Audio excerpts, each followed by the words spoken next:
Assalamualaikum warahmatullahi wabarakatuh.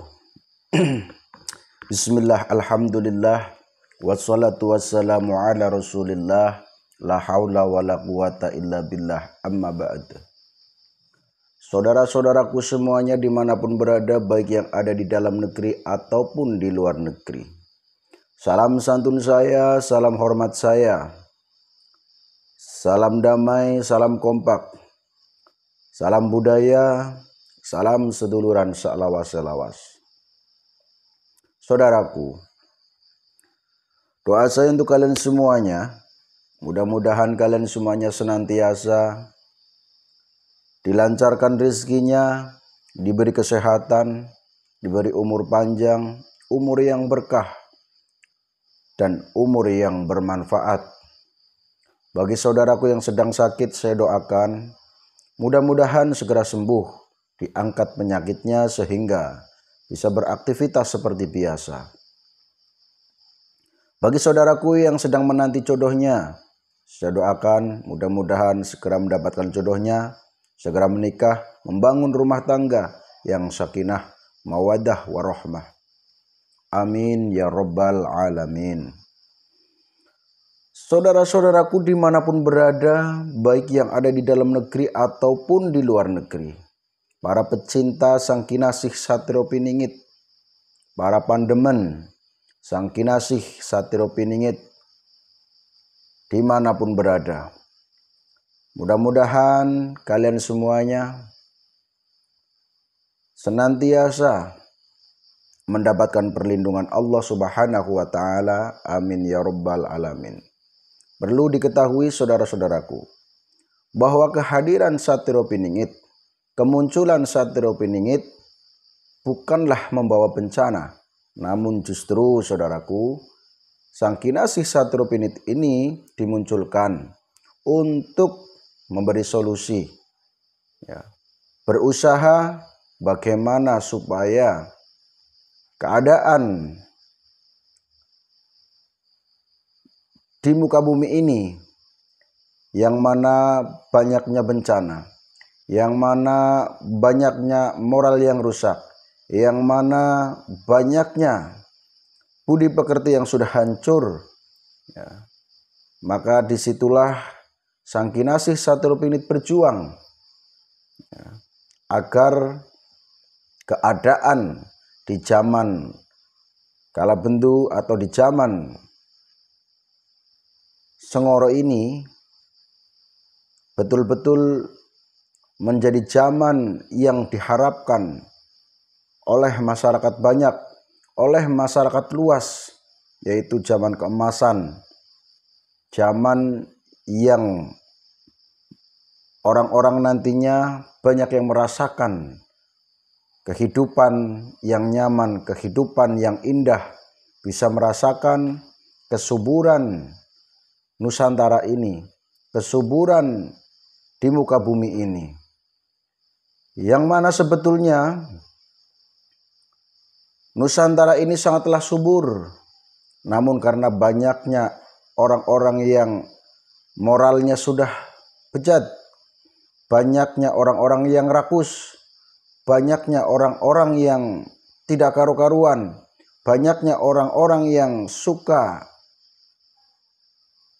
maksiat, sehingga kemakmuran ini tidak bisa dirasakan oleh banyak orang. Hanya beberapa gelintir orang yang bisa merasakan kemakmurannya.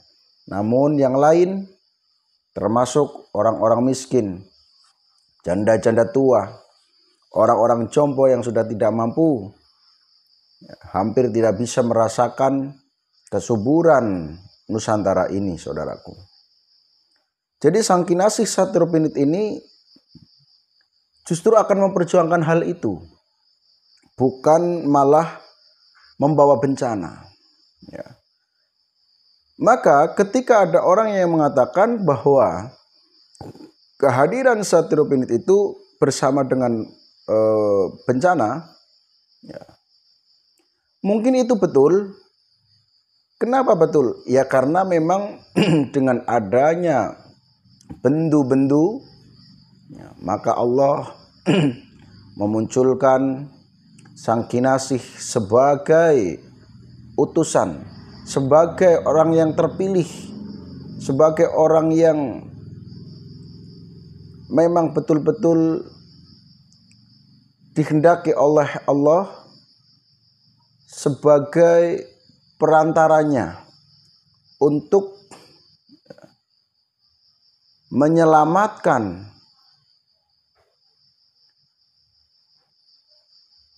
akhlak-akhlak atau budi pekerti yang sudah rusak.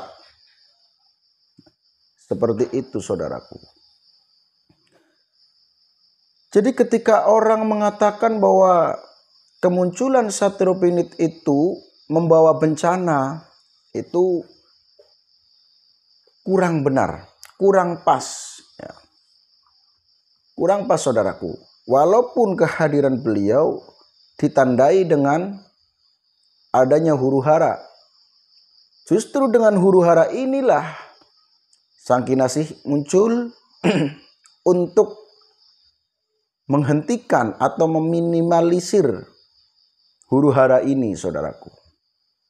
Nah, jadi bukan karena Satyropiningit muncul kemudian banyak bencana, hingga ada orang yang mengatakan dengan banyaknya bencana ini itulah tanda Sang Kinasih Satyropinit itu muncul.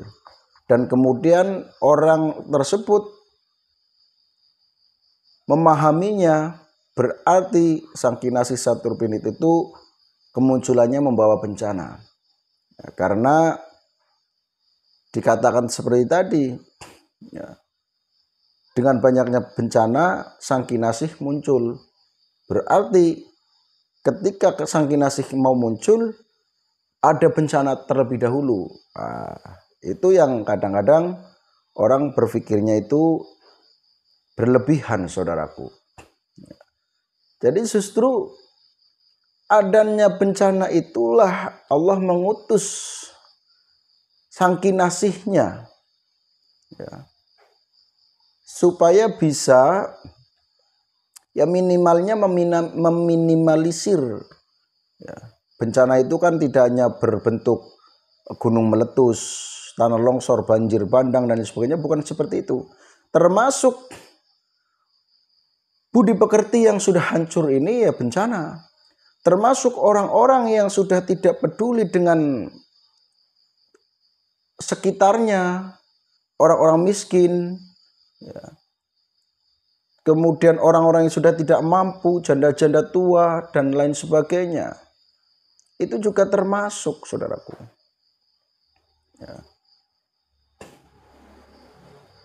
Maka dari itu, saudaraku, di dalam menyikapi kemunculan Sang Kinasih Satyropinit itu, kita harus betul-betul bisa memahami dari sudut pandang manapun. Tidak hanya satu sudut pandang saja, tapi dari berbagai sudut pandang.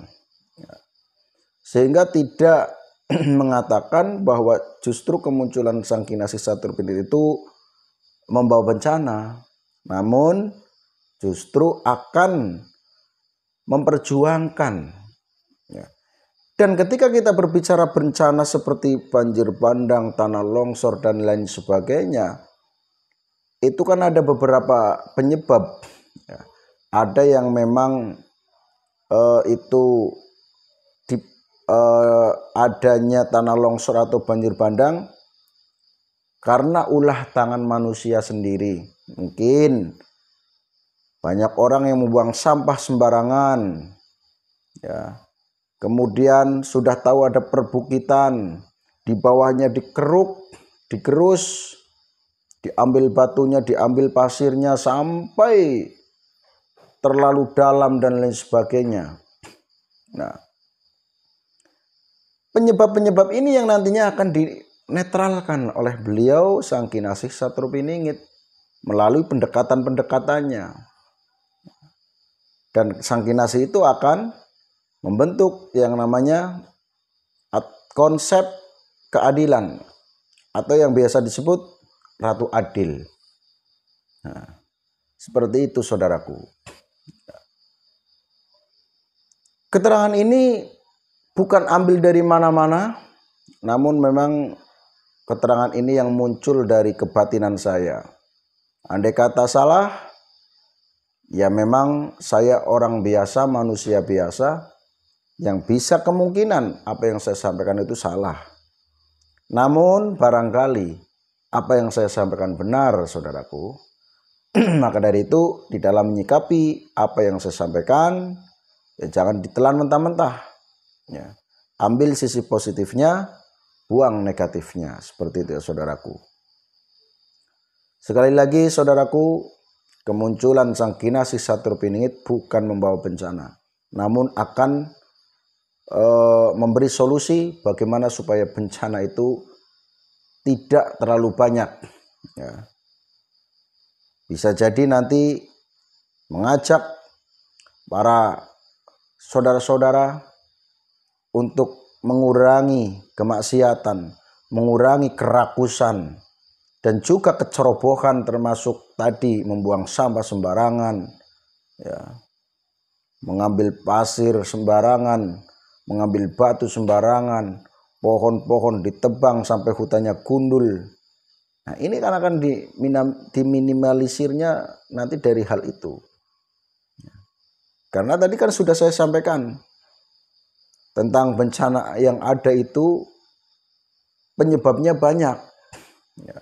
Bisa jadi memang itu sudah kehendak Allah, dan bisa jadi sebetulnya itu bukan kehendak Allah, namun karena adanya orang yang ceroboh, seperti orang yang mengambil pasir ataupun tanah ataupun batu-batuan yang sampai nantinya itu ketika ada hujan jadi longsor. Ada juga penyebab yang disebabkan dari kemaksiatan yang merajalela. Jadi kemaksiatan di mana-mana sehingga Allah memberi cobaan. Ya, cobaannya banyak. Ya, pokoknya apa saja. Ya. Nah, maka itulah sang kinasih ketika muncul akan membereskan hal itu, saudaraku. Jadi mengajak orang-orang yang tadinya suka dalam kemaksiatan, nanti diajak untuk selalu berbuat baik. Orang-orang yang ceroboh akan disadarkan seperti itu. Adapun cara menyadarkannya, ya saya tidak tahu. Nanti konsepnya seperti apa, seperti itu. Cukup sampai di sini yang bisa saya sampaikan. Besok saya sambung lagi. Jika nanti ada muncul ya istilah kerennya itu sebuah wangsit. Ini hanya istilah keren. Sebuah wangsit atau sebuah sasmita seperti itu. Ya pokoknya nanti kalau memang sudah ada angan-angan yang muncul di batin saya sampaikan lagi. Masalah benar dan tidaknya itu wallahu a'lam. Ini saya hanya menyampaikan saja seperti itu ya saudaraku. Cukup sampai di sini. Saya akhiri wabillahi taufik wal hidayah. Wassalamualaikum warahmatullahi wabarakatuh.